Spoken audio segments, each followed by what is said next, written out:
Baby shower day পালন করা জায়েজ কিনা, অর্থাৎ কোনো শিশুর জন্মের আগে তার জন্ম উপলক্ষে অনুষ্ঠান করা এবং এরকম অনুষ্ঠানে অংশগ্রহণ করা, উপহার দেওয়া জায়েজ কিনা, এই প্রশ্ন করেছেন একজন। আমাদের দেশে সম্প্রতি শুরু হয়েছে এই বেবি শাওয়ার উপলক্ষে অনুষ্ঠান করা। এরকম অনুষ্ঠানের প্রচলন পৃথিবীর বিভিন্ন দেশে আছে, মুসলিম দেশগুলোতে আছে, অমুসলিম দেশগুলোতেও আছে, এবং বিভিন্ন নামে এই ধরনের অনুষ্ঠান হয়।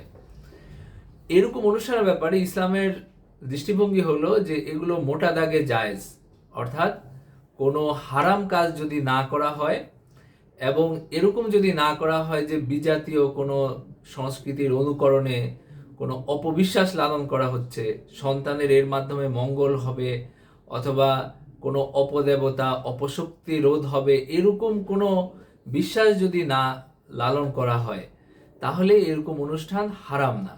কারণ এগুলো এবাদতের অংশ না যে এগুলোকে বেদাত বলা হবে, কারণ এগুলো হলো লোকজ সংস্কৃতির অংশ, মানে বিভিন্ন দেশে স্থানীয় মানুষের মধ্যে প্রচলিত এরকম নানা অনুষ্ঠান আমরা পালন করি।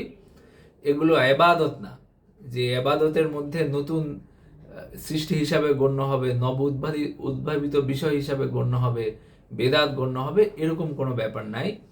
এবং এটা এরকমও না যে এটা শুধু ইহুদি খ্রিস্টানরা পালন করে বা তাদের ধর্মীয় বিশ্বাসের অংশ অথবা এরকম কিছু। তো এই ধরনের ব্যাপার যেহেতু নাই, সুতরাং মোটা দাগে এগুলো জায়েজ, কিন্তু খেয়াল রাখতে হবে যেন কোনো ধরনের অপবিশ্বাস এখানে না থাকে, যে বেবি শাওয়ার উদযাপন করলে শিশুর মঙ্গল হয়ে যাবে অথবা অপদেবতা রোধ হবে, এরকম কোনো ব্যাপার যেন না থাকে, এরকম কোনো বিশ্বাস যেন না থাকে। আর ইহুদি খ্রিস্টানদের অনুকরণের কোনো ইচ্ছা যেন না থাকে।